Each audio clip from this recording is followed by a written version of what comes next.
Down to earth ആണോ അത്രയും പതുക്കെ തന്നെയാണ് നടക്കുന്നത്. ഞാൻ വിളിച്ചിട്ടൊരു 5 മിനിറ്റ് ആയി, പക്ഷേ there he is.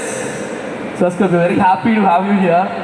And എന്താണ് JSK വിശേഷം ഞങ്ങളോട് പറയാനുള്ളത്?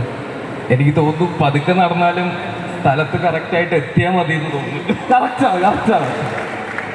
ഈ എത്ര പേര് എന്നെ ഇതിനു മുമ്പ് സിനിമ കണ്ട് ഓർക്കുന്നുണ്ടോ എന്നൊന്നും എനിക്കറിയില്ല. ബട്ട് JSK എന്നെ റീഇൻട്രൊഡ്യൂസ് ചെയ്യുന്ന സിനിമയായിരിക്കും. താങ്ക് യു സുരേഷ് ചേട്ടാ, താങ്ക് യു പ്രവീൺ ചേട്ടാ.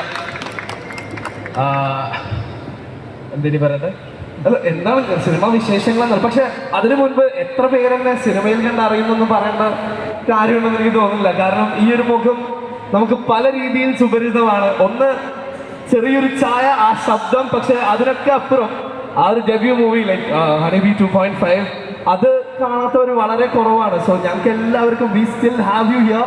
പക്ഷെ ഇപ്പൊ പറഞ്ഞ പോലെ this is going to be your come back. We are all waiting. അപ്പോൾ എങ്ങനെയായിരുന്നു ആ ഒരു എക്സ്പീരിയൻസ് JSK? എനിക്ക് എന്നെ ഇതിലേക്ക് ചൂസ് ചെയ്തത് പ്രവീൺ ചേട്ടനും ജയവിഷ്ണു എന്ന് പറയുന്ന റൈറ്ററും കൂടെയാണ്.